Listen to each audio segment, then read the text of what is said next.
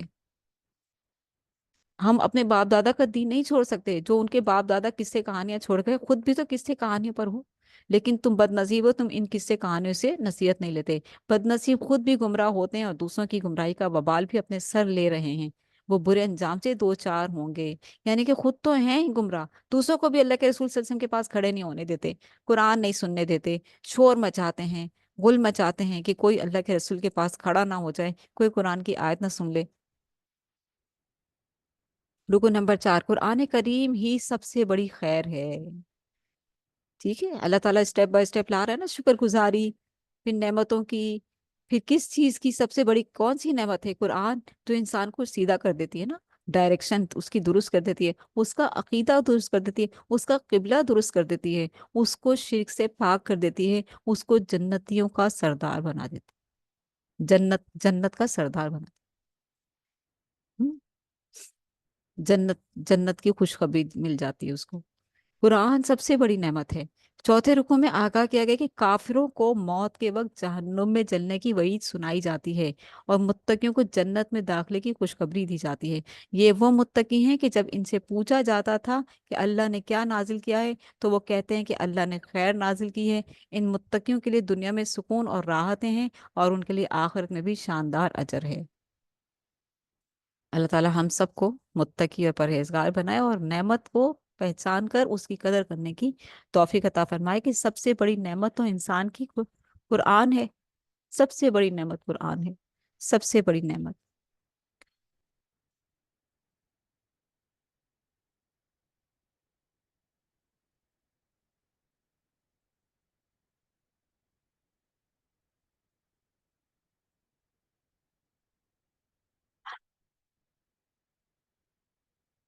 رکن نمبر 5، اللہ کی عبادت اور طاغوت سے بغاوت کا حکم۔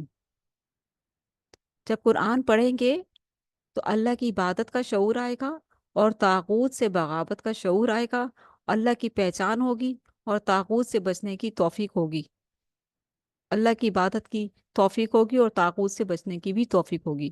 پانچویں رکو میں ہر رسول کو یہ دعوت بیان کی گئی، ہر رسول کی یہ دعوت بیان کی گئی کہ ان اعبدوا اللہ واجتنبوا الطاغوت، اللہ کی بندگی کرو اور طاغوت سے بغاوت کرو، واجتنبوا الطاغوت، کہ اللہ کی بندگی کرو اور طاغوت سے بچو۔ طاغوت کیا ہے؟ طاغوت ہر وہ راستہ جو اللہ اس کے رسول کے راستے سے آپ کو ہٹا دے، وہ طاغوتی راستے ہی ہیں. ٹھیک ہے. سیدھا راستہ اللہ اور اس کے رسول کا ہے، قرآن اور سنت مبارکہ صلی اللہ علیہ وآلہ وسلم کا راستہ یا صحابہ کرام کا طریقہ. اس کے علاوہ اگر آپ قرآن کی آیت چھوڑ کر، اللہ کے رسول کی سنت کو چھوڑ کر کسی تیسرے کی بات پر چلتے ہیں تو وہ بھی وبال ہے پھر. طاغوت سے مراد ہر وہ شخص یا ادارہ ہے جو شریعت کے بجائے اپنا قانون نافذ کرے. اللہ کے ان باغیوں کی اطاعت سے انکار کرنا اور ان کے خلاف جہاد کرنا اللہ سے وفاداری کا لازمی تقاضا ہے. اللہ ہمیں یہ تقاضا پورا کرنے کی توفیق عطا فرمائے. طاغوت طاغوت سے مراد ہر ہر وہ شخص یا ادارہ ہے جو شریعت کے بجائے اپنا قانون نافذ کرے. سمجھ میں آ گئی؟ اوپر میں نے یہی بات کی تھی نا کہ جو اللہ اور اس کے رسول کی اطاعت سے ہٹی ہوئی بات کرے اور نہ مانے کہ نہیں نہیں ہم نہیں مانتے، نہیں نہیں ایسا نہیں ہوگا، کچھ اور ہوگا، اس کا کچھ اور مفہوم ہوگا، صاف واضح آیت سن کر بھی نہ ماننا، اس کو کہتے ہیں طاغوتی راستہ. رکن نمبر 6، حدیث رسول صلی اللہ علیہ وسلم کی اہمیت. چھٹے رکن میں حدیث رسول صلی اللہ علیہ وآلہ وسلم کی اہمیت کا بیان ہے. رسول اللہ صلی اللہ علیہ وآلہ وسلم کی ذمہ داری بتائی گئی کہ وہ نہ صرف لوگوں تک قرآن پہنچائیں بلکہ اس کے مضامین کی وضاحت بھی کریں اور اس کے احکامات پر عمل کی مثال پیش کریں.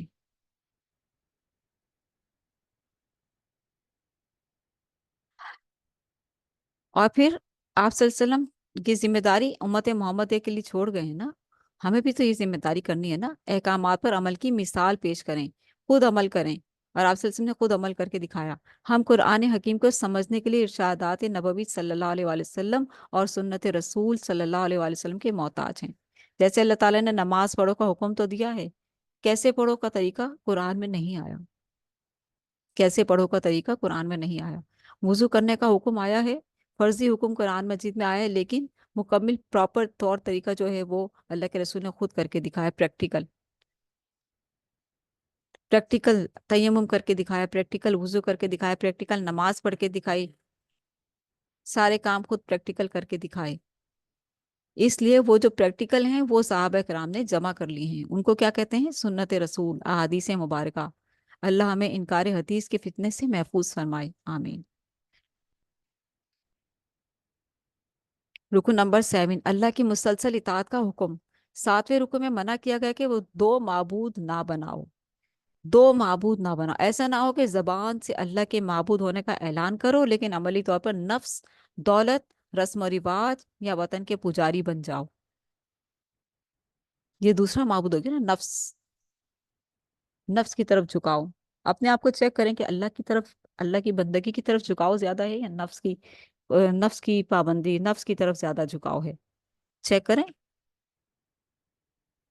موازنہ کر لیں، خود اپنا محاسبہ کریں. قرآن اپنا محاسبہ کرواتا ہے نا. قرآن ہمیں خود محاسبے پر مجبور کر دیتا ہے، دعوت دیتا ہے نا سیدھے راستے کی. سیدھا کرتا ہے، انسان کو سیدھا کرتا ہے، اس کا ٹیڑھا پن سیدھا کر دیتا ہے، اس کی ڈائریکشن درست کرتا ہے، اس کا قبلہ درست کرتا ہے. جب ہم پڑھتے ہیں تو تبھی ہوتا ہے، جب ہم نہیں پڑھتے تو پھر کیسے ہوگا؟ تو ایسا نہ ہو کہ زبان سے اللہ کے معبود ہونے کا اعلان کرو لیکن عملی طور پر نفس، دولت، رسم و رواج یا وطن کے پجاری بن جاؤ. بعض عورتیں ہیں نا، ان کے مرد دھاڑی والے ہیں اور ان کے پیچھے عورتیں یوں چل رہی ہوتی ہیں، بےہودہ لباس اور بال کھلے میں ہیں، فل میک اپ ہے، اور جو ہے اس طرح سے کہ بے شرمی کی انتہا نہیں تو اور کیا ہے. یعنی کہ اللہ تعالیٰ کا کوئی خوف، کوئی ڈر نہیں ہے، کوئی خوف نہیں ہے. کسی سے کہا جائے کہ کیا مرنا نہیں ہے؟ ہم تو شادی ہو کر سسرال میں آئے تھے تو یہاں تو یہی طریقہ کار تھا، اس لیے ہم نے بھی یہ اپنا لیا. اچھا ٹھیک ہے، اللہ تعالیٰ یہ تھوڑی پوچھے گا کہ اچھا سسرال میں یہ طریقہ تھا تو چلو کوئی بات نہیں، جاؤ جنت میں. نہیں، میرے رسول کا کیا طریقہ تھا، ازواج مطہرات نے کیا کیا تھا، کیا تم نے نہیں پڑھا تھا کیا کرنا ہے اور کیا نہیں کرنا؟ 1 سیکنڈ کی بریک لے رہی ہوں.